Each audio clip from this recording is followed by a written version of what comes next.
তাহলে হযরত আলী রাদিয়াল্লাহু তাআলা আনহু নামাজের মধ্যে দান করে কত সৌভাগ্য লাভ করলেন যে আল্লাহ পাক তাকে উম্মতে মুসলিমার নেতা হিসেবে ঘোষণা করে দিলেন। ঠিক কি না? আমার ভাইরা, হযরত আলীর নামাজ তখনও শেষ হয় নাই। ভিক্ষুক তখনও মসজিদ নববীর বাইরে যায় নাই। ওহী নাজিল হয়ে গেল।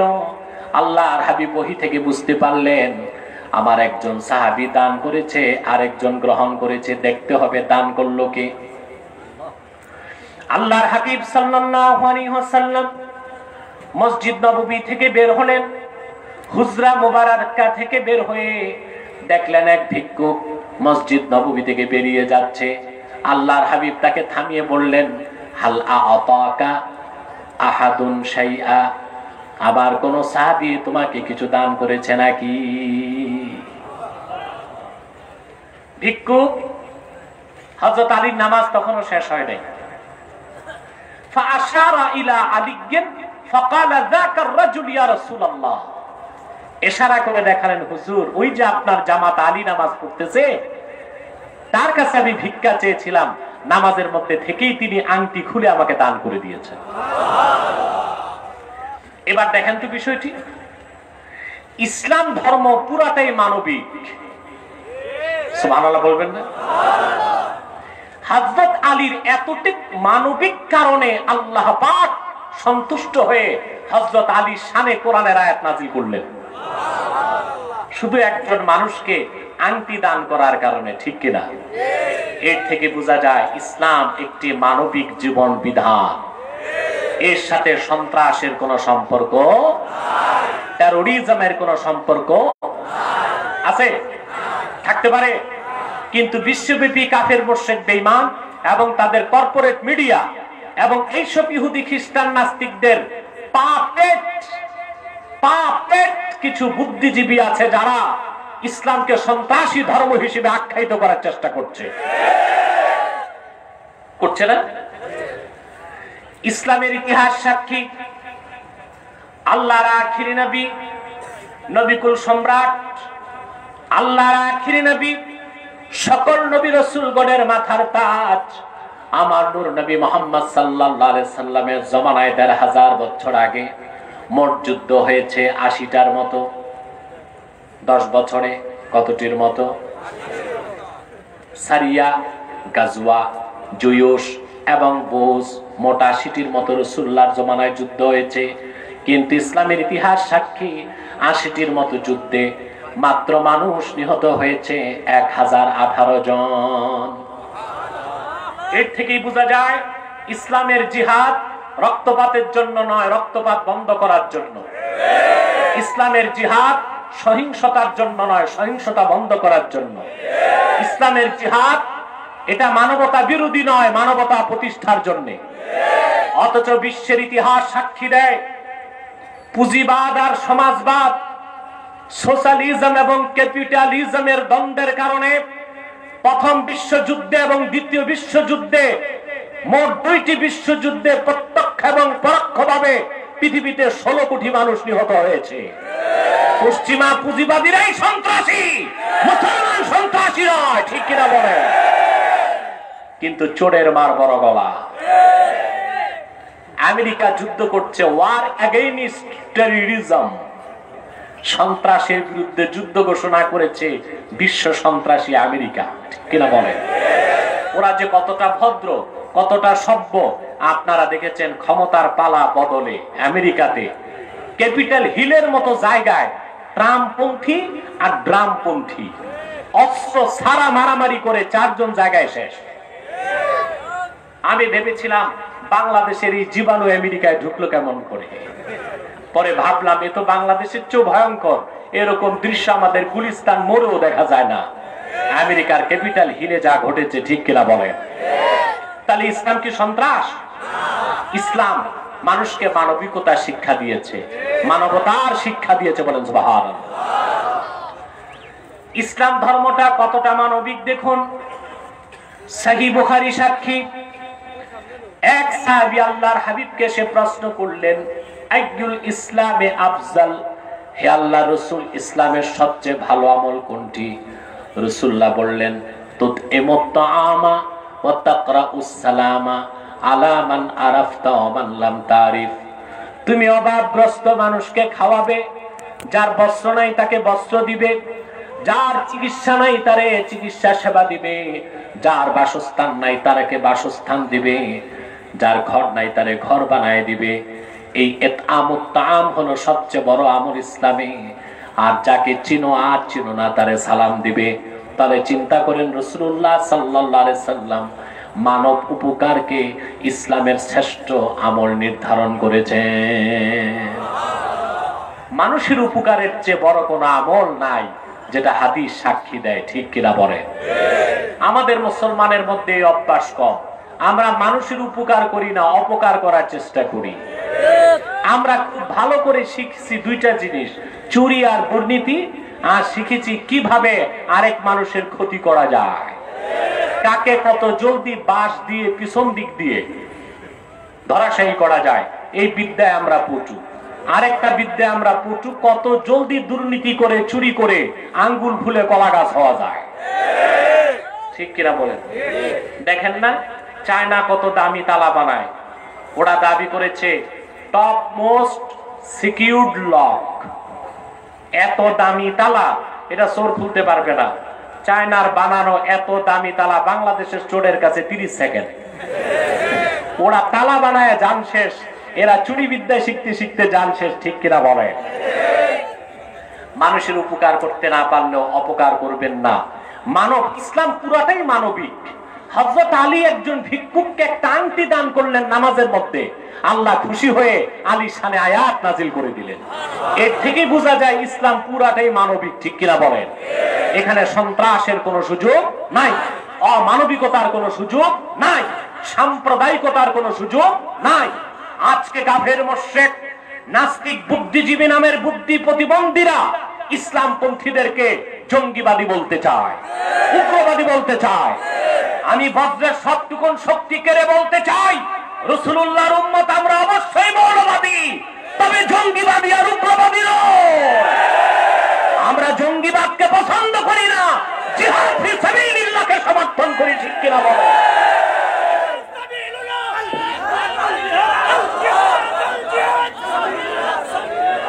মনে রাখবেন মুসলমান, মনে রাখবেন মুসলমান, নামাজ যেভাবে ফরজ, যাকাত যেভাবে ফরজ, কিয়ামত পর্যন্ত সশস্ত্র জিহাদ আল্লাহ রাসূল মুসলমানের উপর ফরজ করে দিয়েছে।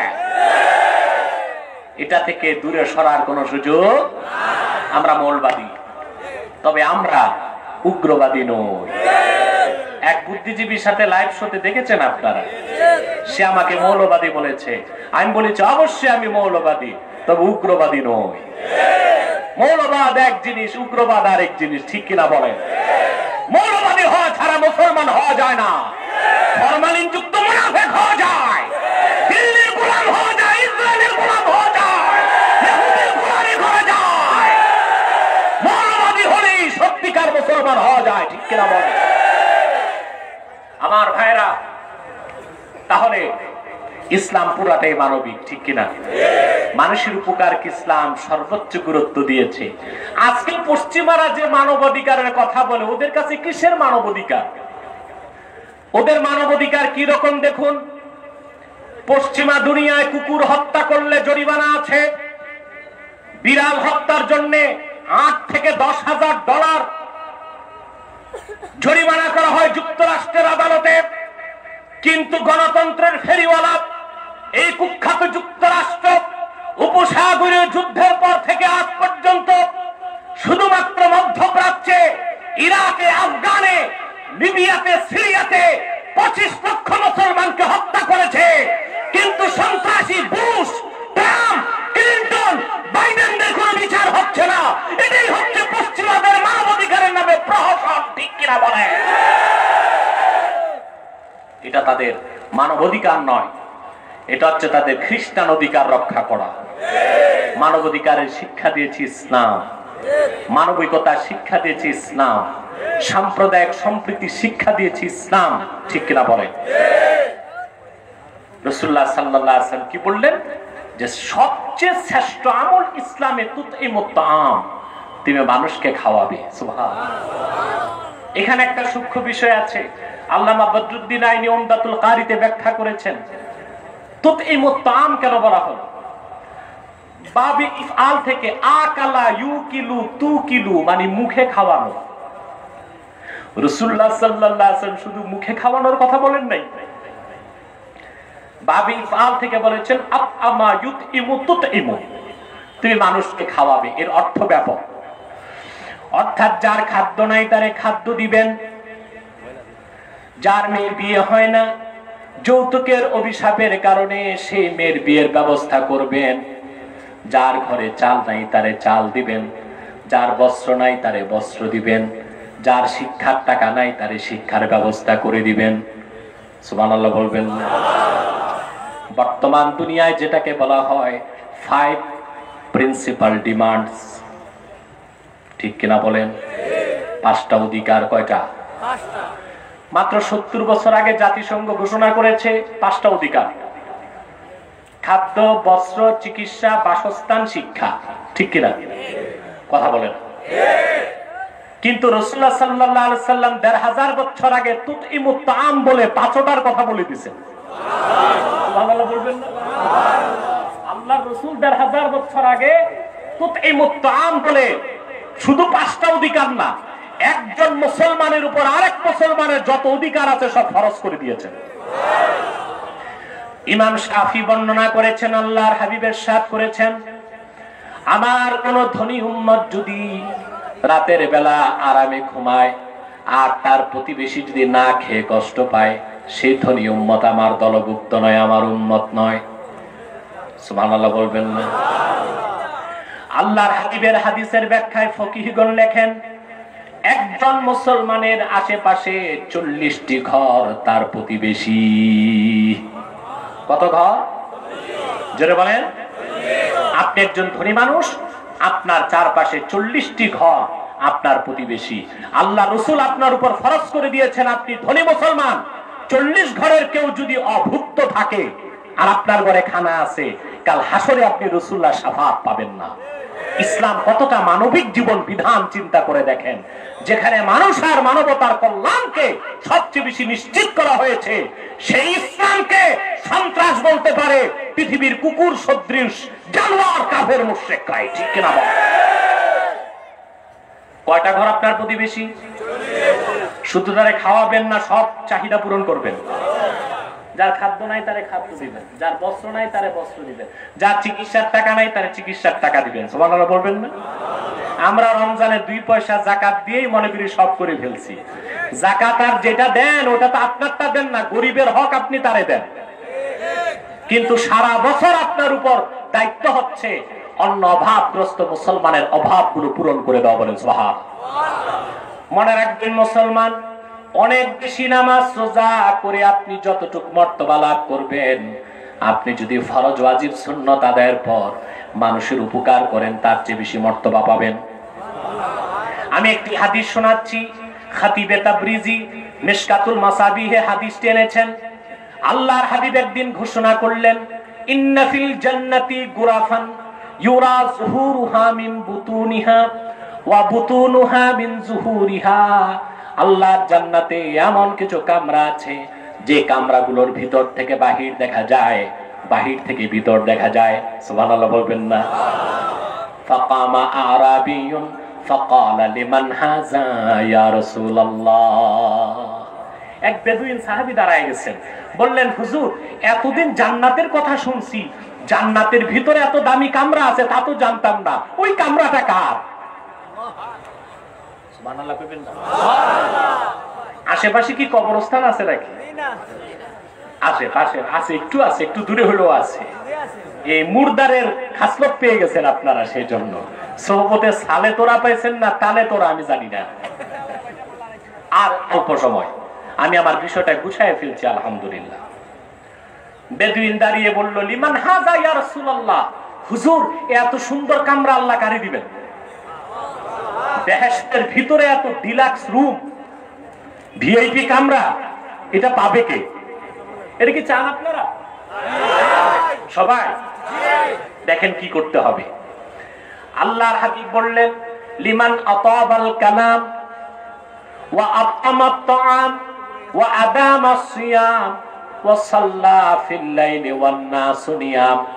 যে ব্যক্তি তার মুখের কথা পবিত্র করলো, সুবহানাল্লাহ বলবেন, তার মানে সত্য কথা বললো, মিথ্যা বললো না, গীবত করলো না, হিংসা করলো না, অপরকে গালিগালাজ করলো না, ঠিক কিনা বলেন? আমাদের মধ্যে এই অভ্যাস বেশি না কম? আমাদের মুখের কথা যে কতটা পবিত্রতা জাতীয় সংসদের বক্তব্যগুলো শুনলে বোঝা যায়। এক নেতার 14 গোষ্ঠী উদ্ধার করে জাতীয় সংসদে জনগণের টাকা দিয়া পরিচালিত সংসদে আমরা এমন ভাবে একজন আরেকজনের গীবত করি, ঠিক কিনা বলেন? কে কোন কালে যাইয়া কার সিন্দুক চুরি করছে সেই ইতিহাস আমরা সংসদে শুনতে পাই, ঠিক কিনা বলেন? 20 বছর আগে কে গুলিস্তানে আদম ব্যাপারী ছিল তাও আমরা শুনতে পাই। কে খাদ্যে ভেজাল মিশাইছে সব আমলনামা ফেরেশতার কি দিবে ওখানেই সব খোলা হইতে থাকে, কথা বলেন না? তারপরে আমাদের মুখের কথা কতটা বিশ্রী তা আমরা জানি না। ঝগড়া হলে আমরা অত্যন্ত অশ্লীল বাক্যালাপ করি, ঠিক কিনা বলেন? রাসূলুল্লাহ সাল্লাল্লাহু আলাইহি ওয়াসাল্লাম বলেছেন, লিমান আতাবাল কালাম, যে তার মুখের কথা পবিত্র করলো, ওয়া আতআমাত তাআম, মানুষকে খাওয়ালো। এই খাওয়ানোর মানে কি শুধু মুখে খাওয়ানো? যার বস্ত্র দরকার তারে বস্ত্র দেওয়া, ঠিক কিনা? যার চাকরি নাই তারে চাকরি দেওয়া, যার ঘর নাই তারে ঘর দেওয়া, যার ওষুধের টাকা নাই তাকে ওষুধের ব্যবস্থা করে দেওয়া, যার শিক্ষা নেবার ব্যবস্থা নাই তার বইপত্র কিনে দেওয়া, ঠিক কিনা বলে? আমরা মাঝে মধ্যে মানুষ তো খাওয়াই না তা তো না, গরিব মানুষে খাওয়াই না। মেয়ের বিয়েতে দাওয়াত দেয় সব এমপি, মন্ত্রী, কাউন্সিলর, চেয়ারম্যান আর মেম্বার, ঠিক কিনা বলে? গরিব মানুষ দাওয়াত পায়। আর রিক্সাওয়ালা যে গোষ্ঠের গ্রাম শুনলে যার ভিতর ত্রাহি ত্রাহি করে ওই লোকটা দাওয়াত পায় না। নিজের গরিব ভাইটাও দাওয়াত পায় না, দাওয়াত পায় এলাকার সব রাগব আর বোয়াল, ঠিক কিনা বলেন? ফকির মিসকিন দরজার সামনে দাঁড়ায় থাকে, চুষে খাওয়া জুটা হাড্ডি গুলো চাটার জন্য পড়ে, সত্য? তারপর গেটের সামনে আবার বড় টেবিল থাকে, এর মানে হচ্ছে দিয়ে যান খেয়ে যান। এর জন্য এক মহা আশ্চর্য ব্যবসা বাংলাদেশে চলতেছে এখন বিয়ে শাদীর নামে, ঠিক কিনা? টেবিল বসানোর উদ্দেশ্য কি? দিয়ে যান খেয়ে যান।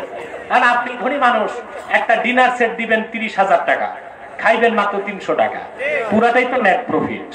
এইরকম হোটেল ব্যবসা লাগে না তো 2-4টা বিয়ে শাদী যদি বছরে করানো যায়? আল্লাহ রাসূল সাল্লাল্লাহু আলাইহি ওয়াসাল্লাম বলেছেন, লিমান আতাবাল কালাম ওয়া আতআমাত তাআম ওয়া আদামাস সিয়াম, বেশি বেশি রোজা রাখলো, ওয়া সাল্লা ফিল লাইলি ওয়ান নাসু নিয়াম, নামাজ পড়লো তখন তাহাজ্জুদ, মানুষ ঘুমিয়ে থাকলো যখন। এই 4টা কাজ যে করবে, বিশেষ করে মানুষকে খাওয়াবে, মানুষের উপকার করবে, আল্লাহ পাক তাকে জান্নাতের স্পেশাল কামরাগুলো দান করে দিবেন। আমার ভাইরা এবার আসেন, হযরত আলী রাদিয়াল্লাহু তাআলা আনহু একজন ভিক্ষুককে একটি আংটি দান করার কারণে আল্লাহ পাক উম্মতি মুসলিমার অভিভাবকত্ব তাকে দান করেছেন, ঠিক কিনা বলেন? শব্দটা হলো ওয়ালি। শব্দ কি? ইন্নামা ওয়ালিয়ুকুমুল্লাহ। আল্লাহ তাআলা কয়েকটা বিষয়কে কোরআনে ওয়ালি বলেছেন। এক, সাহায্যকারীকে আল্লাহ ওয়ালি বলেছেন। কাকে? কাকে? আল্লাহ পাক বলেন, ইন্না ওয়ালিয়াল্লাহুল্লাযী নাযালাল কিতাবা ওয়া হুয়া ইয়াতাওয়াল্লাস সালিহিন। নিশ্চয় আমার ওয়ালি মানে আমার সাহায্যকারী হলেন আল্লাহ। এখানে ওলি অর্থ সাহায্যকারী, ওলি অর্থ কি? আরেক জায়গায় আল্লাহ তাআলা বলেন, আল্লাহু ওয়ালিয়ুল্লাযীনা আমানু ইউখরিজুহুম মিনাজ যুলুমাতি ইলান নূর। যারা মুমিন তাদের ওলি হলেন আল্লাহ পাক। আল্লাহ পাক তাদেরকে অন্ধকার সমূহের ভিতর থেকে বের করে একটি আলোর পথে নিয়ে আসেন। এখানে ওলি অর্থ বন্ধু, সুবহানাল্লাহ বলেন। আর আমি যে আয়াতের ব্যাখ্যা করছি, ইন্নামা ওয়ালিয়্যুকুমুল্লাহু ওয়া রাসূলুহু, এখানে ওলি অর্থ অভিভাবক। তাহলে ওলির কয়টা অর্থ পাইলাম আমরা? তিনটা। ওলি অর্থ সাহায্যকারী, ওলি অর্থ বন্ধু, ওলি অর্থ অভিভাবক। বলে সুবহানাল্লাহ। তিনটি শব্দের প্রত্যেকটাই লফজে মুরাদেব বা সমার্থক। যিনি ভালোবাসবেন তিনি সাহায্য করবেন, যিনি সাহায্য করবেন তিনি অভিভাবক হবেন। ঠিক কিনা বলেন? তাহলে আমরা আজকের আলোচনায় এতটুকু বুঝতে পারলাম, আল্লাহ আমাদের অভিভাবক, আল্লাহ রসুল আমাদের অভিভাবক এবং সাহাবায়ে কেরাম আমাদের অভিভাবক। ঠিক কিনা বলেন? এর থেকে বোঝা যায় সাহাবায়ে কেরাম মেয়ারুল হাক্কি ওয়াল আদালা, সত্য এবং ন্যায়পরায়ণতার মানদণ্ড সাহাবায়ে কেরাম। ঠিক কিনা বলেন? আমরা কোন সাহাবীর বিরোধিতা করব না। বাংলাদেশে একদল ভণ্ড সুন্নি আছে যারা ইয়াজিদকে গালিগালাজ করতে যে হযরত মুয়াবিয়াকে গালিগালাজ করে। তারা কুখ্যাত রাফিজি শিয়াদের দালাল। আমরা শিয়া সম্প্রদায়কে মুসলমান মনে করি না। শিয়া দুই প্রকার, মোট 12 প্রকার, মূলত দুই প্রকার। একটা আহলুত তাশাইয়্যু কুবরা আর একটা আহলুত তাশাইয়্যু সুগরা। একটা ছোট শিয়া আর একটা বড় শিয়া। বড় শিয়া যারা, তাদের আকীদা কি জানেন? তারা বলে, তাদের আকীদা ইরতাদ্দান নাসু বাদা ওয়াফাতিন নবী সাল্লাল্লাহু আলাইহি সাল্লাম ইল্লা আলী। আল্লাহ রাসূল দুনিয়ার থেকে বিদায় নেবার পরে হযরত আলী ছাড়া সব সাহাবী মুরতাদ হয়ে গেছেন। নাউজুবিল্লাহ বলবেন না? তাদের আকীদা ও বিশ্বাস, কোরআন ইরানের মধ্যে তারা কোরআন কারীম ছেপেছে। সেই কোরআনে একটা নতুন সূরার নাম তারা দিয়েছে সূরাতুল ওয়ালায়া। নাউজুবিল্লাহ বলবেন না?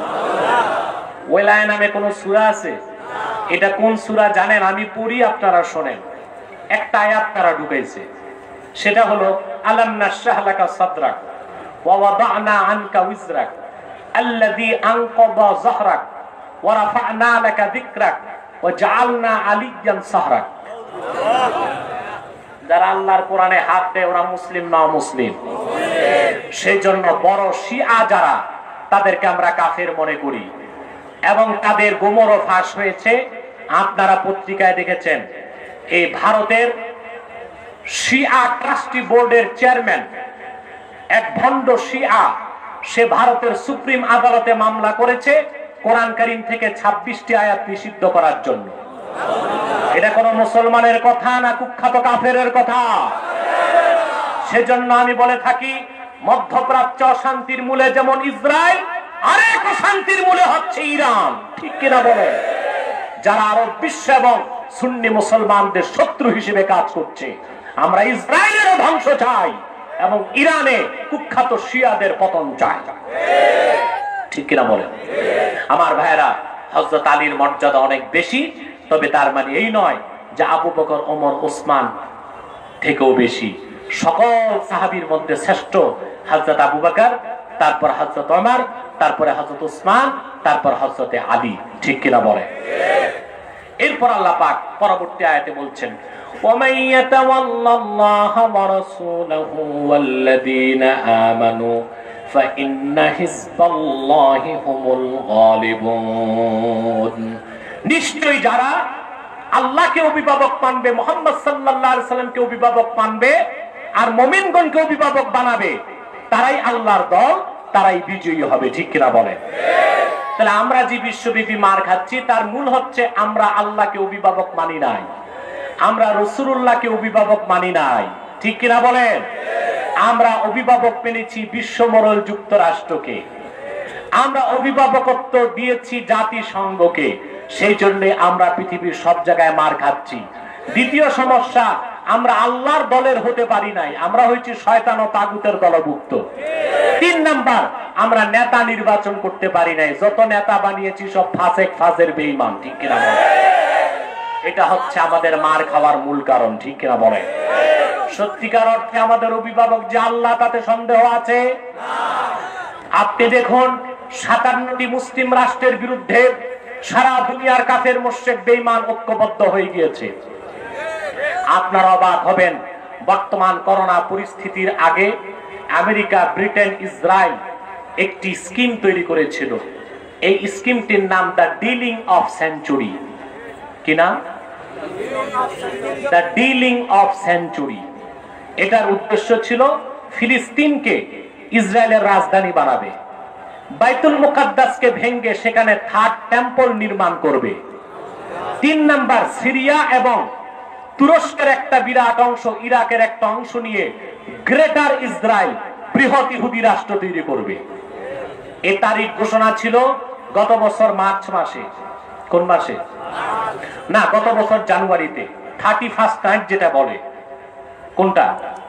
31st নাইট, যেটা বছরের শুরু। সেদিন তারা চূড়ান্ত করবে ডিলিং অফ সেঞ্চুরি নামে। আল্লাহ পাক মুসলমানকে বাঁচাতে ইহুদিদের বিরুদ্ধে ঘোষণা করলেন কিলিং অফ সেঞ্চুরি।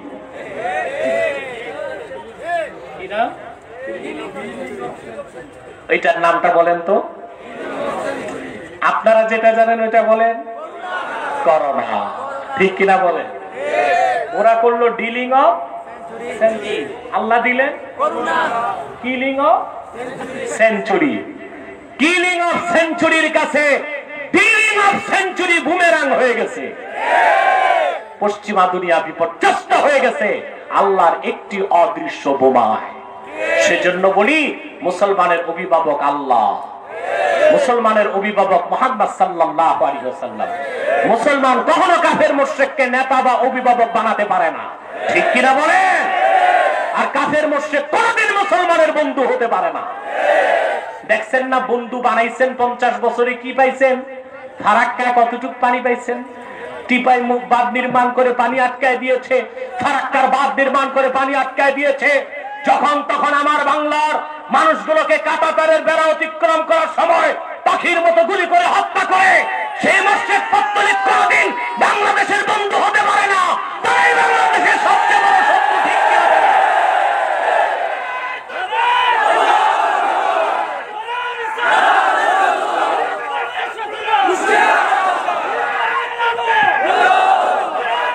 শোনা যাচ্ছে সিলেটবাসী সজাগ হয়ে যাও। শোনা যাচ্ছে সেই উগ্রবাদী সন্ত্রাসী প্রধানমন্ত্রী বাংলাদেশে হিন্দুত্ববাদী প্রধানমন্ত্রী আসতে চায়, তাকে আসতে দেওয়া হবে না। সেই উগ্রবাদী হিন্দু নেতার হাতে কাশ্মীরের মুসলমানের রক্ত লেগে আছে, গুজরাটের মুসলমানের রক্ত লেগে আছে। বাবরি মসজিদ শহীদ করার কলঙ্কিত সেই কুখ্যাত হিন্দু মন্ত্রীকে বাংলাদেশে আসতে দেওয়া হবে না, হবে না, হবে না।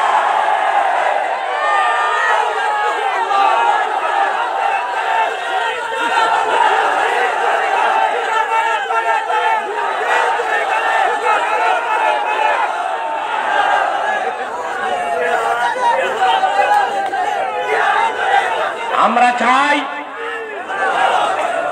কাশ্মীরি মুসলমান, আসামের মুসলমান, গুজরাটের মুসলমানের দুর্দশায় আমাদের কলিজায় রক্তের ক্ষরণ এখনো বন্ধ হয় নাই। সেই রক্তের ক্ষরণ যদি আরো বাড়ানো হয়, সেই উগ্রবাদী ব্রাহ্মবাদী বাংলাদেশে ঢুকলে 14 কোটি মুসলমান জুতা উত্তোলন কর্মসূচি পালন করতে পারবে।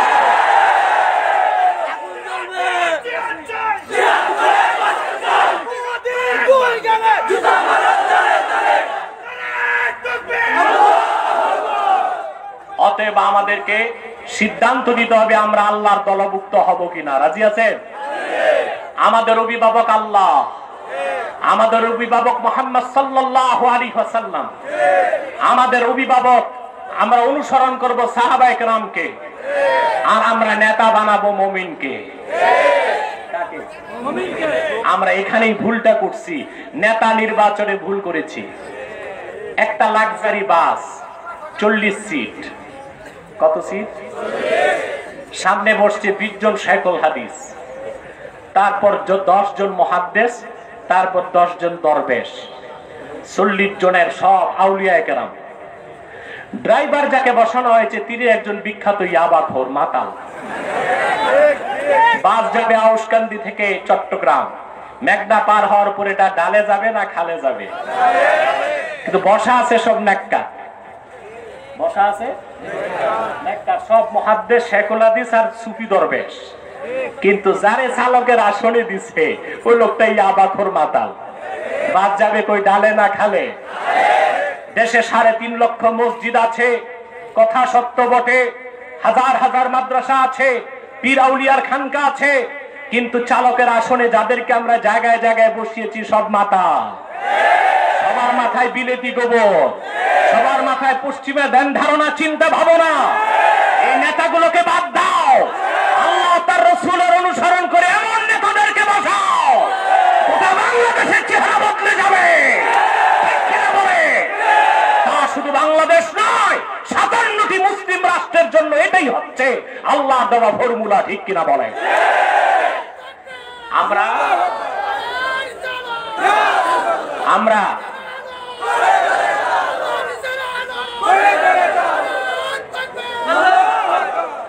আমরা মসজিদে যখন ইমাম বানাই, ইমাম হলো নেতা, ছোট নেতা। এটা কি? যারা ইমামতি করে তারা নেতা না? কথা বলে না। কিন্তু এইটার নাম ইমামতে সুগরা, ছোট নেতৃত্ব। আর যারা সমাজ ও রাষ্ট্র চালায় ওইটা ইমামতে কুবরা, বড় নেতৃত্ব। এখন ছোট নেতা বাছাই করতে আমাদের চেষ্টার কমতি নাই। 2 মাস সার্কুলেশন, শর্ত থাকে দাওরা পাস, কামেল পাস, অনার্স পাস, কারিয়ানা পাস, বিবাহিত 2 সন্তানের জনক। তারপর আসার পর ইমাম সাহেবের হয় ইন্টারভিউ। ইন্টারভিউ নেয় কারা? আল্লামা সভাপতি আর আল্লামা সেক্রেটারি, যে পেশাব করে পানি নেয় না একক্ত, নামাজ পড়ে না বিরক্ত, ঠিক কিনা? ইন্টারভিউ নেয়, বুঝলেন? কোন আলেম সাহেব আসে না, আল্লামা সভাপতি আর আল্লামা সেক্রেটারি। তারপর ইমাম একজন রাখে। ছোট ইমামের বেলায় কত যাচাই বাছাই, কিন্তু আমরা যাদের নেতৃত্বে সমাজ ও রাষ্ট্রে চলি তাদের অধিকাংশই কোরআন বুঝে না, হাদিস বুঝে না, সেকুলারিস্টে বিশ্বাসী, সেকুলারিজমে বিশ্বাসী, কেউ ন্যাশনালিজমে বিশ্বাসী, কেউ সোশ্যালিজমে, কেউ ক্যাপিটালিজমে, ঠিক কিনা বলেন? আল্লাহ আল্লাহ রাসূলের আনুগত্য তাদের মধ্যে নাই। তখন হবে কি? আমরা সব নেককার থাকলো, বাস যাবে কই?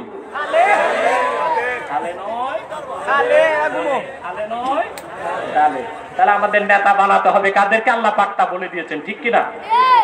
এরপর আল্লাহ পাক সতর্ক করে দিয়েছেন, ইয়া আইয়ুহাল্লাযীনা আমানু লা তাত্তাখিযুল্লাযীনা ইত্তাখাযু দীনাকুম হুজওয়ান ওয়া লা'iban মিনাল্লাযীনা উতুল কিতাবা মিন ক্বাবলিকুম ওয়াল কুফফারা আউলিয়া ওয়াত্তাকুল্লাহা ইন কুনতুম মুমিনিন। মুমিনগণ, কখনো তোমরা যারা কাফের মুশরিক বেঈমান তোমাদের দ্বীন ইসলামকে নিয়ে খেলতামাশা করে, হাসি ঠাট্টা করে, তোমাদেরকে নিয়ে কৌতুক করে, এই সব অবিশ্বাসীদেরকে তোমরা বন্ধু বানায়ও না, নেতা বানায়ও না, ঠিক কিনা বলে? আল্লাহ পাক যেন কথাগুলোর উপর আমল করার তৌফিক আমাদেরকে দান করেন। বলুন আল্লাহুম্মা আমিন। জোরে বলেন আল্লাহুম্মা আমিন। সাদাকাল্লাহুল আযীম ওয়া সাদাকা রাসূলুহুন নবিয়ুল কারীম ওয়া নাহনু আলা যালিকা মিনাশ শাহিদিন ওয়াশ শাকিরিন আলহামদুলিল্লাহি রাব্বিল আলামিন। এখন আমি মুনাজাত করছি, যারা দাঁড়িয়ে আছেন 1 সেকেন্ডে বসে যাও। প্রশ্ন আছে, আমি দেখব উত্তর দেওয়া যায় কিনা। তোমরা প্রশ্ন করো এই জন্য যেন সমাজে ফিতনা সৃষ্টি হয়। ফিতনা সৃষ্টির মতো কোনো প্রশ্ন আমি নিব না। এই মিয়া বসো, এক মিনিট কথা আবার চেষ্টা করো না। ওয়াজ শেষ হলে কি দৌড়িয়ে চলে যাবা নাকি? আরো তো কাজ বাকি আছে, ঠিক কিনা? ভাই বন্ধুগণ, আমি আর আপনাদেরকে কষ্ট দিচ্ছি না। বিদায় মুহূর্তে আপনারা কেউ প্রশ্ন দিতে উঠবেন না। যথেষ্ট প্রশ্ন জমা হয়ে গেছে, এগুলোর উত্তর দিতেই তো আমার কষ্ট হয়ে যাবে। আর নতুন কোন প্রশ্ন রিসিভ করব না আমি। পিছনে দেন। নিজামউদ্দিন, প্রশ্নগুলো বদরুলের হাতে দিয়ে দাও। আমি আপনাদেরকে করজোড় অনুরোধ করে যাচ্ছি, আপনারা আমার মহব্বতের ভাই, ঠিক কিনা বলেন? শামসুল উলামা আল্লামা ফুলতুলি রহমতুল্লাহ হাতে গড়া সৈনিক আপনারা, এটা মানেন? তাহলে আল্লাহর দ্বীনের পক্ষে আন্দোলনে আপনাদের অবদান সবচেয়ে বেশি থাকা দরকার কিনা? কিন্তু হযরত ফুলতলি রাহমাতুল্লাহর ইন্তেকালের পরে আপনাদের কাজে আপনারা গাফলত করেছেন বলেই ফরমালিন যুক্ত ভণ্ড সুন্নিগুলো ঢুকে ঢুকে আপনাদের ঈমান নষ্টের চেষ্টা করছে। তাদেরকে প্রতিহত করতে আল-ইসলাহ এবং তালাবিসকে আগে আসতে হবে। চোরের মার বড় গলা, যারা কথায় কথায় শিরক করে তারা আমাদেরকে বলে ওয়াহাবি।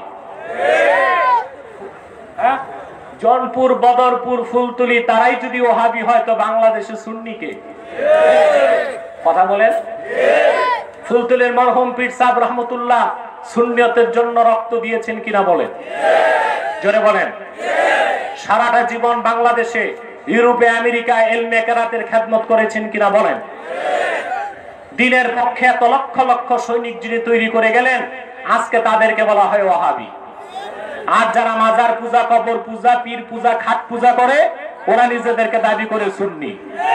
এটা সুন্নি তো দূরে থাক, মুসলমানও হয় নাই। আগে তো মুসলমান, তারপরে না ওয়াহাবি সুন্নি। এই খাট পূজারি, মাজার পূজারি, পীর পূজারি যেগুলো আছে, ভুল বুঝবেন না। মাজার জিয়ারত আমরা করি, এটা সওয়াবের কাজ, কিন্তু মাজারে যে কপাল ঘষা সেজদা করা এটা শিরকি কাজ, ঠিক কি না? এই সব ভণ্ড পূজারি গুলো, বেদাতি গুলো কত বড় মুশরিক আপনারা দেখেছেন না? খাজা বাবার গান গাইতে যাইয়া শিরকে আকবর করে বসে আছে। আমরা বলেছি তওবা করতে, এখন ভণ্ড বলতেছে আমাদেরকে ফোন করে তওবা করাইলেই তো চলতো। ফোন যদি বন্ধ থাকে তা আমাদের তো আর সুযোগ থাকে না। তারপরও বলছি, তাদের যদি কোনো মাসলা বুঝতে হয় কেন কুফর হয়েছে, আমার ছাত্ররা বাংলাদেশে তৈরি আছে। তারা যে ওই কোয়ালিটির মুফতি আর মৌলবী, তাদেরকে ভালো মতো কিতাব থেকে মাসালা বুঝাতে আমার ছাত্রগুলোই যথেষ্ট আছে, আলহামদুলিল্লাহ।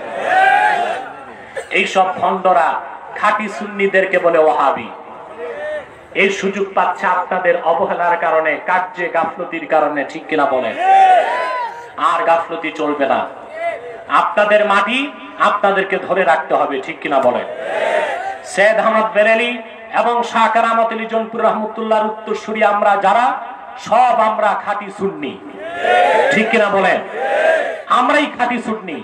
আমাদেরকে ওয়াহাবি বলবে তারাই যারা ইংরেজদের পা চাটা গোলাম, যারা ইংরেজ আমলে ইংরেজদের গোলামি করেছে, যারা ইংরেজ খেদাও আন্দোলনকে নাজায়েজ ফতোয়া দিয়েছিল, যারা ভারতবর্ষে জিহাদের বিরোধিতা করেছিল, সেই ইংরেজদের পা চাটা গোলামরাই সৈয়দ আহমদ বেরেলি ও কারামত আলী জনপুরীর উত্তরসূরিদেরকে ওয়াহাবি বলতে পারে, ঠিক কিনা বলে? এগুলো সুন্নি না, এগুলো ভালো মুসলমানও হতে পারে নাই। এগুলো কিসের সুন্নি, কিসের ওহাবি? না সুন্নি, না ওহাবি, না ইহাবি, না উহাবি, কুছ ভি নাহি, কুছ ভি নাহি। এরা কি? কুছ ভি নাহি। এদের থেকে দূরে থাকবেন। এরপরে আপনাদেরকে সতর্ক করছি, আরেকটা বিষয় স্পষ্ট বলে দিচ্ছি। আপনারা এখানে বিভিন্ন দলের লোক আছেন, আছেন না? আপনাদেরকে আমার করজোর অনুরোধ, দলীয় মতভেদ করবেন না। পীর যার যেই হোক, আমরা মুসলমান। দল যার যেটাই হোক, আমরা মুসলমান। আমাদের বড় পরিচয় কি আওয়ামী লীগ, বিএনপি, না মুসলমান? আমাদের বড় পরিচয় কি আমরা কোন পীরের মুরিদ, না আমরা মুসলমান? অবশ্যই মাসলাকের গুরুত্ব আছে, কিন্তু সবচেয়ে বেশি গুরুত্ব দ্বীন ইসলামের। এর জন্য আমি বলেছি মাসলাক যার যার, ইসলাম সবার। এটা অনেকে বুঝে নাই। অর্থাৎ আমার মাসলাক আমার কাছেই থাকবে। আমরা যারা জনপুর, ফুরফুরা, বদরপুর, ফুলতলি, আমাদের মাসলাক আমরা কাউকে চাপায় দিব না, চাপায় দিব না। আমরা আমাদের মাসলাকে থাকবো, অন্যরা অন্যদের মাসলাকে থাকবে। ইসলামের বৃহৎ স্বার্থে আমরা এক হয়ে যাব।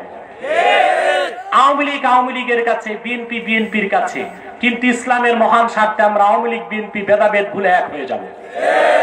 এটাই আমার মিশন, এটাই আমার ভিশন। মনে থাকবে? এটাই আমার কথার স্লোগানের ব্যাখ্যা। মাসলাক যার যার, ইসলাম সবার। দল যার যার, ইসলাম সবার, ঠিক কিনা বলেন? আমরা যদি এই সূত্রে ঐক্যবদ্ধ হতে পারি, ইনশাআল্লাহ কাফের মুশরিকদের কোন এজেন্ডা বাংলাদেশে বাস্তবায়িত হবে না, ইনশাআল্লাহ। আমি আপনাদের করজোর অনুরোধ করছি, ভাই সব, আমরা খাতমে নবুয়তের আন্দোলনে সবাই কাঁধে কাঁধ মিলিয়ে আন্দোলন করব। বহুবার আপনাদের বলেছি, কিন্তু আপনাদের কাছ থেকে আশানুরূপ সাড়া আমি পাই নাই। অন্য সারা দেশে পাই, আপনাদের থেকে আশানুরূপ সারা আমি পাই নাই। আমার কোনো নেতৃত্বের লালসা নেই, কিংবা মুরিদ বানাবার কোনো লোভ নেই। আমি কিছু দিনের কর্মী চাই। সেই কর্মী যেই দলের হোক, অন্তত খাতমে নবুয়তের আন্দোলনে আমাদেরকে সহযোগিতা করবে, এটা আমার প্রত্যাশা। এই আশাটা পূরণ করতে পারবেন ইনশাআল্লাহ? খাতমে নবুয়তের আন্দোলন সবচেয়ে বড় আন্দোলন, খাতমে নবুয়তের জিহাদ সবচেয়ে বড় জিহাদ। মনে থাকবে এই কথা। বাংলাদেশে বিভিন্ন ধর্মের লোক আছে না? হিন্দু, বৌদ্ধ, খ্রিস্টান আছে না? তাদের বিরুদ্ধে আমাদের কোনো মিছিল মিটিং আছে? অথচ তারা বাংলাদেশে নিরাপদে ধর্মকর্ম পালন করছে। বরং হিন্দুরা বাংলাদেশে যতটুকু নিরাপদ, ভারতে এতটুকু নিরাপদ নয়। কারণ আমাদের সরকার তাদেরকে যথেষ্ট নিরাপত্তা দিয়েছে এবং বাংলাদেশের মুসলমান পরম সহিংস মুসলমান। ভারতে নির্যাতনের প্রতিবাদে বাংলাদেশের হিন্দুদেরকে তারা হামলা করাকে জায়েজ মনে করে না, ঠিক কিনা বলে? কিন্তু আমরা যে কথাটা খাতমে নবুয়ত আন্দোলনকারীরা বলি, সেটা হলো বাংলাদেশে একটি অমুসলিম সম্প্রদায় আছে, কুখ্যাত কাদিয়ানী সম্প্রদায়। তারা নিঃসন্দেহ অমুসলিম এবং কাফের। তাদেরকে যারা কাফের বলবে না, তারাও কাফের। কারণ তারা আল্লাহর আখিরি নবী মুহাম্মদ সাল্লাল্লাহু আলাইহি সাল্লামকে আল্লাহর শেষ নবী হিসেবে বিশ্বাস করে না। চিল্লায়া বলেন নাউযুবিল্লাহ। এই জন্য তারা কি সর্বশক্তি দিয়ে বলেন তারা কি? কিন্তু তারা মানুষকে ধোঁকা দিতে মুসলমানদের মতো দাড়ি রাখে, টুপি লাগায়, নাম রাখে। তাই বলে কি তারা মুসলমান হবে? দাড়ি রাখলেই কেউ যদি মুসলমান হতো, তো রবীন্দ্রনাথ ঠাকুরের চেয়ে বড় মুসলমান কে হইত? টুপি লাগালে মুসলমান হওয়া যায়? মহাত্মা গান্ধীর নাম শুনছেন না? দেখেন নাই তো? মুরব্বীরা দেখছে, বাংলাদেশে আসছিল, আপনাদের নোয়াখালীতে 3 মাস ছিল মহাত্মা গান্ধী। আমি চিন্তা করছি এত বড় রাজনীতিবিদ 3 মাস নোয়াখালী করলো কি? পরে খবর পাইছি এক হিন্দু মহিলার প্রেমে পড়ে গেছিল। পরকীয়া খুব খারাপ জিনিস, নেতাকে আর নেতা থাকতে দেয় না, ঠিক কিনা? জ্ঞান বুদ্ধি হারিয়ে ফেলে। দেখলেন না এক খেলোয়াড় খেলার মাঠে ছক্কা মারতে মারতে আরেক বেটার বউ ছক্কা মেরে দিয়েছে। আমি তাকে বলবো তওবা করে অন্যের বৈধ স্ত্রীকে ফিরিয়ে দিতে। আপনারাও কি একমত? প্রিয় ভাই বন্ধুগণ, এই অঘটনগুলো এখন বাংলাদেশে বেশি ঘটতেছে শুধু পর্দা না থাকার কারণে, ঠিক কিনা? প্রিয় ভাই বন্ধুগণ, তো মহাত্মা গান্ধী বাংলাদেশে এসে 3 মাস ছিল। তার সাথে সবসময় একটা ছাগল থাকতো। এই ছাগলটা কয়েকবার লন্ডনে ভ্রমণ করছে, এটারে টিকিট কেটে নিয়ে গেছে। দুর্ভাগ্যজনক ছাগলটা নোয়াখালীর ফেনীতে আসার পর চুরি হয়ে গেছে। ওই জায়গার নামই হয়ে গেছে ছাগল নাইয়া। মহাত্মা গান্ধী লম্বা এক টুপি লাগাইছে। মুসলিম ছিল না অমুসলিম? নাম রাখলে মুসলমান হওয়া যায়? এক শয়তান বোতলে পেশাব করে উপরে নাম লিখে দিছে শরবত। এটা শরবত হবে? ভিতরে কি? তদ্রুপ কাদিয়ানীরা কাফের এবং অমুসলিম। আব্দুল আউয়াল আব্দুল সামাদ, মোবাশ্বের আলী কবির চৌধুরী, শাহরিয়ার কবির আর রাশেদ খান নাম রাখার দ্বারা তারা মুসলমান হতে পারে না। ভাইরা আমার, বন্ধুরা আমার, আমার আল্লাহ নূর নবী আমার মুহাম্মদ সাল্লাল্লাহু আলাইহি ওয়াসাল্লামের ইসলাম ও কোরআনের হাজার হাজার হাজার বছর পরে বর্তমান ভারতের কুখ্যাত পাঞ্জাবের কুখ্যাত গুরুদাসপুরের কুখ্যাত কাদিয়ানে ইংরেজ আমলে এক শয়তান নিজকে নবী দাবি করেছে। চিল্লায় বলেন নাউযুবিল্লাহ। ওই শয়তানটার নাম রেখেছিল তার বাপ মির্জা গোলাম আহমদ কাদিয়ানী। সাবধান সাবধান, কাদিয়ানের কাজ্জাব, মিথ্যা নবুয়তের দাবিদার মির্জা গোলাম শয়তান কাদিয়ানীকে গোলাম আহমদ বলা যাবে না। কারণ গোলাম আহমদ অর্থ আহমদ এর গোলাম। কোন কাফের কোনদিনও গোলাম আহমদ এর গোলাম হতে পারে না। আর কাদিয়ানের কাজ্জাব ছিল শেষ দরজার কুখ্যাত কাফের। সে গোলাম আহমদ এর গোলাম ছিল না, সে ছিল কুখ্যাত শয়তানের কুখ্যাত গোলাম। কাদিয়ানের কাজ্জাব মিথ্যা নবুয়তের দাবিদার মির্জা গোলাম শয়তান কাদিয়ানীর উপর গজব এসেছে 1908 সালে। যখন গজব এসেছে, কাদিয়ানের কাজ্জাব মিথ্যা নবুয়তের দাবিদার মির্জা গোলাম শয়তান কাদিয়ানি 1908 সালে ধ্বংস হয়ে কুখ্যাত জাহান্নামের কুখ্যাত কুকুরে পরিণত হয়েছে, তার অনুসারীরাও ধ্বংস হয়েছে। বর্তমানে কিছু কাদিয়ানি বাংলাদেশে আছে। ইতিমধ্যে যারা একটি দুইটি নয় 100টি সেন্টার বাংলাদেশে করে ফেলেছে। তাদের একমাত্র কাজ মানুষকে ধোঁকা দিয়ে কাফের বানানো। সেজন্য তাদেরকে নির্মূল করার জন্য আর রাষ্ট্রীয়ভাবে অমুসলিম ঘোষণার দাবি আদায়ের জন্য সকল দলের মুসলমানকে ঐক্যবদ্ধ হইতে হবে। রাজি আছেন? তারা মানুষকে ধোঁকা দিয়ে কাফের বানাবার জন্য নাম পরিবর্তন করে করে মিথ্যা পরিচয় দেয়। কখনো নিজেদের পরিচয় দেয় আহমদী জামাত, কখনো বলে আহমদিয়া জামাত, কখনো বলে আহমদী সম্প্রদায়, কখনো বলে আহমদিয়া সম্প্রদায়, কখনো বলে আহমদী মুসলিম জামাত, কখনো বলে আহমদিয়া মুসলিম জামাত। সাবধান, যত কাদিয়ানি ছিল আছে থাকবে, তারা কেউ আহমদী জামাত নয়, আহমদিয়া জামাত নয়, আহমদী সম্প্রদায় নয়, আহমদিয়া সম্প্রদায় নয়, আহমদী মুসলিম জামাত নয়, আহমদিয়া মুসলিম জামাত নয়। তারা শয়তানি জামাত, কুখ্যাত জাহান্নামের কুখ্যাত কুকুরের দল। আমাদের সকল দলের একটাই দাবি, অনতিবিলম্বে স্বাধীন বাংলায় শয়তান কাদিয়ানীদেরকে রাষ্ট্রীয়ভাবে অমুসলিম ঘোষণা করতেই হবে, করতেই হবে, করতেই হবে।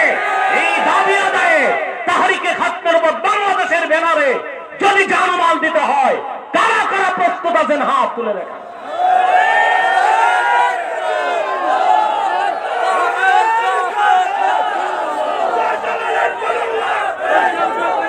বিদায় বেলা আমি আরেকটি হুঁশিয়ারি করে দিচ্ছি, আরেকটি বাতিল ফেরকা বাংলাদেশে মাথা চারা দিয়েছে, এটার নাম হিজবুত তাওহীদ। এটা আরেকটা বাতিল ফেরকা। এরা বলে দাজ্জাল বলতে কিছু নাই, এদের আকীদা আকাশ থেকে ঈসা নামবে, এটা মিথ্যা কথা।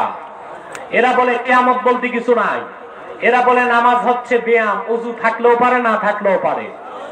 এই হিজবুত তাওহীদ একটি অমুসলিম ফেরকা, এটা থেকে দূরে থাকার চেষ্টা করবেন, পারবেন ইনশাআল্লাহ। এখন আমি প্রশ্নগুলো দেখি, আপনাদের উত্তর সংক্ষেপে দেবার চেষ্টা করছি, তারপরে মুনাজাত হয়ে যাবে ইনশাআল্লাহ। আপনার 11 বার ইস্তেগফার পড়ে নেন।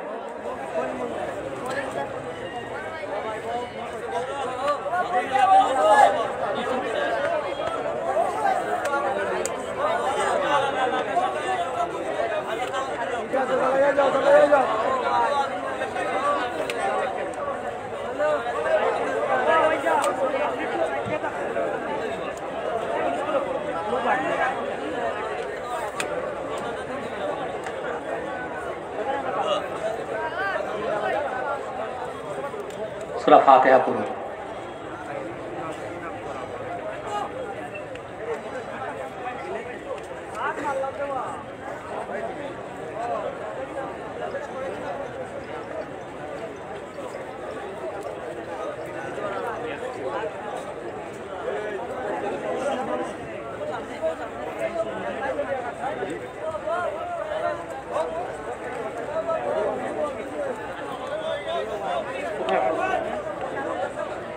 আমি আমাদের অনেক সবার জন্য দোয়া চাই। আউশকান্দির যারা প্রোগ্রামটি করেছে, জুয়েল কোথায়? জুয়েলের সাথে যারা আছে তাদের জন্য দোয়া করবেন। বিশেষ করে আমাদের প্রিয় সংগঠন তাহরিকে খাতমুল উম্মাহ বাংলাদেশের যারা সহযোগিতা করেছে তাদেরকে, বদরুল আছে, শামীম আছে, তাদের জন্য দোয়া করবেন। প্রবাসী যারা সবচেয়ে বেশি সহযোগিতা করেছে আর্থিক, তাদের জন্য দোয়া করবেন। আল্লাহ যেন কবুল ও মঞ্জুর করেন। আমাদের সাবেক এমপি সুজার সাহেব আছেন, আমার খুব মহব্বতের লোক, তার জন্য দোয়া করবেন। আর অনেক সমাজ সেবক, রাজনীতিবিদ, ওলামায়ে কেরাম, মেয়র সাহেব, আমি ওনাদের জন্য সবার জন্য দোয়া চাই। আমাদের আজকের উদ্বোধক ছিলেন গাজী মোহাম্মদ শাহনওয়াজ বিলাল, আপনাদের এই নবীগঞ্জ বাহুবল হবিগঞ্জ 1 আসনের সম্মানিত সংসদ সদস্য। মাহফিলটি হওয়ার পক্ষে তার নৈতিক সমর্থন ছিল, তিনি হয়তো আসতে পারেননি ব্যস্ততার কারণে। হ্যাঁ, আমি তার জন্য দোয়া করব। আপনাদের সবার জন্য দোয়া রইল, আমার জন্য দোয়া করবেন। দেখছেন কতগুলো প্রশ্ন দিয়ে বসে আছে। এক ভাই প্রশ্ন করেছেন, আমাদের সমাজে শ্বশুর বাড়ি থেকে না চাওয়া সত্ত্বেও যদি মেয়ের বাড়ি থেকে স্বইচ্ছায় আসবাবপত্র দেওয়া হয় বা মেয়ের জামাইকে ব্যবসা বা অন্য কিছুর জন্য টাকা দেওয়া হয়, তা কি যৌতুক হিসেবে গণ্য হবে? যদি কোনো ধরনের চাপ ধাপ ছাড়া খুশি মনে শ্বশুর তার মেয়ের জামাইকে পুরা বাড়িঘর লিখেও দিয়ে দেয়, তাতে কোনো সমস্যা নেই। তার মানে তোমরা এটার আশায় আছো, জি বললা যে।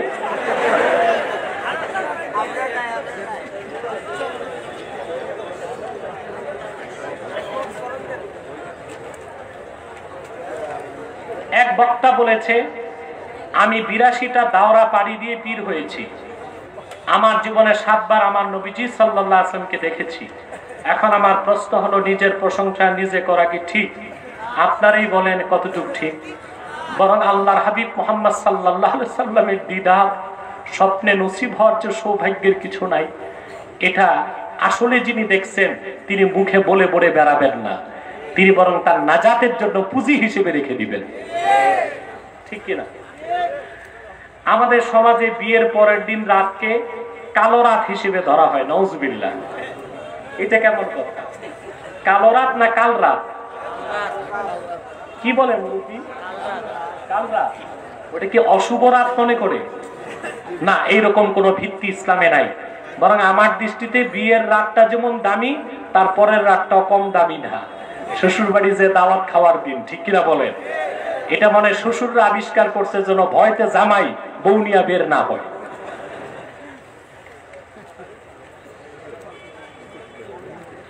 কোরআন নাজিল হয়েছিল আমাদের নবী হযরত মুহাম্মদ সাল্লাল্লাহু আলাইহি ওয়াসাল্লামের উপর। কোরআন নাজিলের আগে যে সকল নবী রাসূলগণ দুনিয়াতে আগমন করেছিলেন, ওনারা কোরআন নাজিলের আগে নামাজ পড়লেন কি দিয়ে? সুন্দর কথা বলেছেন। রাসূলুল্লাহ শরীয়তে নামাজে কোরআন পড়াকে আল্লাহ ফরজ করেছেন। ফাকরাউ মা তায়াসসারা মিনাল কোরআন, এই নির্দেশের মাধ্যমে। পূর্বের নবীগণ নামাজ পড়তেন, পূর্বের নবীদের উপর তাদের নিজ নিজ ভাষায় আল্লাহর কালাম নাজিল হতো, সেই ভাষাতেই তারা নামাজে পড়তেন। কথা বুঝতে পেরেছেন? যেমন হযরত ইব্রাহিম আলাইহিস সালামের ভাষা ছিল ইব্রানি, তা হযরত ঈসা আলাইহিস সালামের ভাষা, তার উপর নাজিল হয়েছে কিতাব সুরিয়ানি। সেই ভাষাতেই তারা নামাজে তেলাওয়াত করতেন, আল্লাহর প্রশংসা করতেন।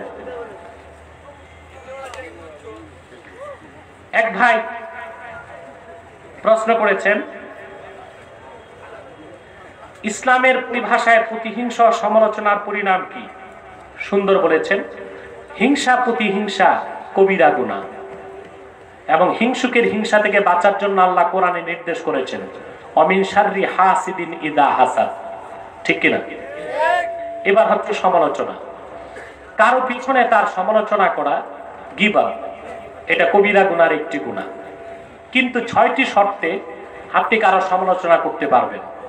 হাদিসে এসেছে, উসকুরুল ফাজেরা কাইয়াহজুরাহুন নাস, যে ব্যক্তি কাফের, ফাসেক, ফাজের, যার কথা কাজ বা কর্মকাণ্ডে অন্য মুসলমান ক্ষতিগ্রস্ত হতে পারে, তার বিরুদ্ধে মানুষকে সজাগ করার জন্য সমালোচনা করা জায়েজ না ওয়াজিব? এটা কি ওয়াজিব। শাসক যদি স্বৈরাচার হয় তার সমালোচনা করা জায়েজ। কোন নেতা যদি লম্পট হয়, তার লাম্পট্যের কারণে মানুষ ক্ষতিগ্রস্ত হবে, তার ব্যাপারে মানুষকে সতর্ক করা জায়েজ। এভাবে 6টি শর্তে সমালোচনাকে শরীয়ত জায়েজ রেখেছে। শুধু ব্যক্তি স্বার্থে কারো সমালোচনা করা, গোষ্ঠীর স্বার্থে সমালোচনা করা, যেখানে দ্বীনের কোনো ফায়দা নিহিত নেই, জনগণের কোনো ফায়দা নিহিত নেই, সেটা একেবারেই গীবত, হারাম, নাজায়েজ। পবিত্র কোরআনের 26টি আয়াত পরিবর্তনের জন্য ভারতের আদালতে অসীম রেজবি নামে একজন কাফের রিট করেছে। এটার কথা তো আমি মূল আলোচনাতে বলেছি। সে হচ্ছে কুখ্যাত শিয়া, সে কাফের, তারা আল্লাহর কোরআন পুরাটা বিশ্বাস করে না। আমাদের বাংলাদেশে করণীয় কি এখন? আমাদের বাংলাদেশের করণীয় হচ্ছে যে সেই কুখ্যাত অসীম রেজবি, সে অমুসলিম, তার কোনো কথায় ভারত সরকার ইসলাম বিরোধী কোনো সিদ্ধান্ত নিবে না। যদি নিতে যায় তো রাশিয়া যেভাবে ভেঙ্গে টুকরা টুকরা হয়েছে, ভারতও ভেঙ্গে টুকরা হতে সময়ের ব্যাপার লাগবে ইনশাআল্লাহ। আমাদের দায়িত্ব হচ্ছে দেশে প্রতিবাদের ঝড় তোলা। কোনোভাবেই যেন ভারত সরকারের ইঙ্গিতেই কাজটি হয়েছে আমরা বুঝতেছি, ঠিক কিনা বলেন? মুসলমানদেরকে অস্থির এবং অরাজকতায় রেখে ইসলাম বিরোধী এজেন্ডাগুলো বাস্তবায়ন করার জন্য এটা একটা ভারতের সরকারি কৌশল বলে আমরা মনে করি। অতএব এটা যেন না হয়, সেজন্য আমাদের সর্বাত্মক প্রস্তুতি গ্রহণ করতে হবে বাংলাদেশের জন্য। একজন মহিলা মারা যাওয়ার পর তার লাশ দুয়ারে কবরে লাশ নামাবে কারা? কাদের জন্য লাশ দেখা যায় এবং মৃত মহিলাকে কবরস্থ করা কাদের জন্য হারাম? যখন মহিলা মারা যাওয়ার পর তার মহিলা তারে কবরে দাফন করবে না, পুরুষরাই দাফন করবে। মহিলার শরীরে কাফন থাকবে, দাফন করার সময় মহিলাকে যদি স্পর্শ করতে হয় পুরুষ ব্যক্তির হাতে কোনো কাপড় পেঁচায় নিলেই চলবে, এটা জায়েজ, তাতে কোনো সমস্যা নাই। আর মহিলাদের গোসল মহিলারাই করাবে। কথা বুঝতে পেরেছেন? মহিলার সন্তানরা মায়ের লাশ দেখতে পারবে, ভাইরা বোনের লাশ দেখতে পারবে। কথা বুঝতে পেরেছেন? আর কোনো স্বামী দেখবে না, এটা মাকরুহ, না দেখাটাই উচিত। তবে খুব যদি আবেগ সংবরণ করতে না পারে স্বামী, সেই ক্ষেত্রে আলেমদের উচিত খানিক সময়ের জন্য শিথিলতা করে দেওয়া। খুতবার আজানের পর হাত তুলে মোনাজাত করা যাবে কিনা? করবেন না, করাটা মাকরুহ। কারণ ফাতাওয়ার যে সমস্ত ফতোয়ার কিতাবে এসেছে, কোন এবারতে এসেছে ইদা খারাজাল ইমাম, আর কোন এবারতে এসেছে ওয়া ইদা সাইদাল ইমাম আলাল মিম্বার লা সালাতা ওয়ালা কালামা ওয়ালা সালামা ওয়ালা রাদ্দাস সালাম। ইমাম যখন বের হবে হুজরা থেকে খুতবার জন্য, আর বাকিরা বলেছেন ইমাম যখন মিম্বরে বসে যাবে, কথা বুঝতে পারছেন, তখন কোনো নামাজ নাই, দোয়া নাই, জিকির নাই, সালাম নাই। কেউ সালাম দিলে জবাবও দেওয়া যাবে না। তো সেই ক্ষেত্রে কি হাত তুলে মুনাজাতের সুযোগ আছে? আরে কথা বলেন। আরেকটা বিতর্কিত প্রশ্ন এসছে, এই ধরনের প্রশ্ন আমাকে করবেন না কখনো। আমাদের মধ্যে অনেকে ভুল বুঝাবুঝি সৃষ্টি করতে চায়। আমরা জৌনপুর, আমাদের থেকে বদরপুর, বদরপুর থেকে ফুলতলি। আমরা সৈয়দ আহমদ বেরেলি ও কারামতের জৌনপুর রহমতুল্লাহর উত্তরসূরি। আমাদের মধ্যে কোনো মত পার্থক্য নাই। যদি মনে করেন কোথাও মত পার্থক্য হচ্ছে, মনে করবেন তৃতীয় পক্ষ সেখানে